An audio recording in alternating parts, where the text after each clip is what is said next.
অসহায় অসহায় হয়ে সে কি করছে দেখা যাক, সেটাই আমরা এখন দেখব। মনোযোগ দিয়ে আসছে আমাদের প্রথম শ্রেণীর ছাত্র।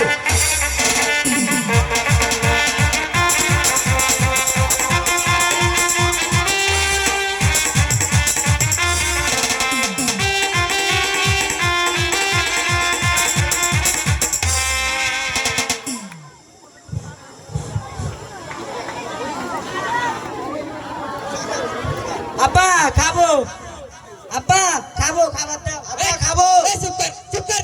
এই আপা খাবার দাও, খাবো। সব সময় খালি খাও খাই করে একটা দেবো চাপো। সব আপা সময় খাবো, খালি খাই খাই খাবার করে। দাও। এই এত খাই খাই করিস কেন? হ্যাঁ কতদিন খাতা পাবো করে? হ্যাঁ খাতা পাবো কেন সময়? খালি খাই খাই খাই সব সময় খাই খাই করিস। এ বুড়ি হয়েছে কি বুড়ি হয়েছে? হ্যাঁ সারাদিনে কি বুড়ি বানাইছে? খালি বুড়ি। কি বুড়ি বানাইছিস? হ্যাঁ সব হয়েছে তোমার তো সে কি খাওয়া খাওয়া করছো কি ছাল দুটো? ও তুমি অম্মা করো কে? তা কি আমার দুটো ভাই জমি ছিল বেশি বেশি ছাল পালে খাওয়াই বুড়ি বানাইছি নাই? ও না করে খাবারই চাইছে, খালি না কি হয়? তাহলে দিন রাত খাই খাই করবে নাকি? তাই কি বুড়ি ওষুধ দেও তো? তুমি তাই আমার সামনে খাবার খুঁটা দিবা? হ্যাঁ তা কি দেবো? দেও তো কি বুড়ি বানাইছো? এ তুমি থাকো তোমার জমি নিয়ে। এ মনে চল, যাও, যাও, তুমি যাও। মনে করিস না। যাও। আমি আমার এই সাওয়ালে দুটো নিয়ে কি উপায় করি এখন? কদিন খালি দিন রাত খালি খাই খাই করে দুইটে ভাই জমি ছিল সেইটা বেশি খাওয়া দিলাম। এখন আর কি করা যায়? দেখি গ্রামের হুজুরের সাথে একটা পরামর্শ করে দেখি কিছু করা যায় না। হুজুরের সাথে দেখি কিছু করা যায় না পরামর্শ। ও রফিক হুজুর, রফিক হুজুর বাড়ি আছেন নাই? আছি বক্সে লাগি রে। এই তো হুজুর আমি। হ্যাঁ আছি। হুজুর আমার তো একটা বিশাল সমস্যা আছে বুঝছেন? হ্যাঁ ওই কাছে না, বাহ। কি হয়েছে? হুজুর আমার তো দুটো সাওয়াল তো দেখছিল, হ্যাঁ দেখলাম। পুরা তো মনে করেন যে আমার জীবনটা খাতি খাতি শেষ করে ফেলা দিলে। হ্যাঁ পুরা মনে করেন যে দিন রাত খালি খাই খাই করে খালি খাই খাই করে কামের বেলায় নাই, পড়ালেখায় যুক্ত নাই, খালি সবসময় খাই খাই করে পুরা খালি ভুড়ি বানাচ্ছে। কোন দিকে কি করা যায়? তোমাদের সমস্যা, তাহলে তোমাদের সমাধান করে দেওয়ার দরকার। হ্যাঁ হুজুর, একটা সমস্যার সমাধান এটা করে দেয়াই লাগবে আপনি যান ভাইও। তুমি কি তাই 5,000 লোক জোগাড় করতে পারবে না? হ্যাঁ হুজুর, তা নয় পারলাম। তাই তাই 5,000 লোক জোগাড় করে আমার ডাক দেবে, বাড়িতেই আছি। আচ্ছা হুজুর, বাড়িতেই তো আছেন? হ্যাঁ আছি। আচ্ছা হুজুর, আমি লোকজন নিয়ে আসতেছি। এই এই রফিক না এই ওর নাম রফিক না মারবিন না না রফিক হুজুর, মকসেদ মকসেদ, স্যার। ওর নাম কি সেটা ওই মকসেদ বাড়ি আসো নাকি? হ্যাঁ হুজুর, আসি। এ তোমাদের সওয়াল কো?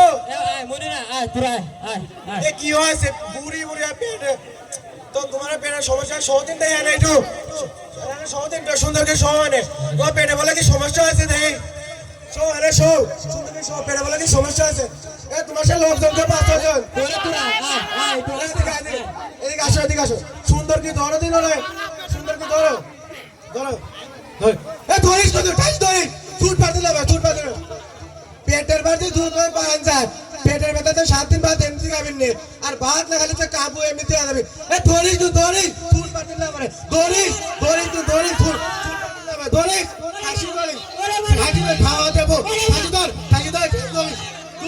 ছুট পারতে যাবে খালি খাওয়া ধরিস হাসি ধরিস ছুট পারতে যাবে আরে বিয়ে করে ও সরকার মেরে বলো এ বাবা বাজারও করে নে হুজুরের হার মারি ফেলা দিল মনির মা। এই মনির মা কোনে গেলে? এ তাড়াতাড়ি এসে এদিক। হুজুরের হার মারি ফেলা দিল তো। এই শালা শুয়োরের বাচ্চাটা কি করিস? আরে হুজুরের হার মারি ফেলা দিল না। ধরো। হুজুরের হার শেষ করে ফেলা দিছে মারি। আরে আমরা যদি আমাদের সন্তানদের বেশি আদর দেই তাহলে ওরা লেখাপড়া বাদ দিয়ে শুধু খাই খাই করবে, ওরা খেয়ে দিয়ে শুধু ভুঁড়ি বানাবে, ওরা নিজের কাজকর্ম কিছুই করবে না, শুধু খাবে দাবে আর ঘুরবে। তাহলে আপনাদের কিন্তু এই বৃদ্ধ পিতার মতো অবস্থা হবে। সেজন্য ছেলে মেয়েদের শুধু আদর দিয়ে মাথায় তুলবেন না, এদেরকে অবশ্যই ছোট্টবেলা থেকে শাসন করবেন।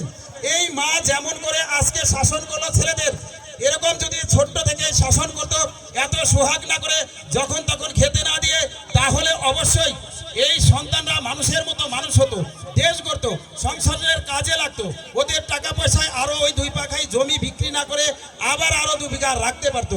তাই আমরা চাই সবাই সন্তানদের শুধুই আদর করবেন না, ওদের যেমন সোহাগ করবেন তেমন শাসন করবেন, শাসনের মাঝেই সোহাগ করবেন। ওরা যেন বুঝতে না পারে শুধুই সোহাগ করছেন, শুধুই আদর করছেন, তাহলে ওদের কিন্তু এরকম পরিস্থিতি হবে। এবারে আমাদের অন্য একটি পর্ব, সবাই একটা জোরে করতালি দর্শকের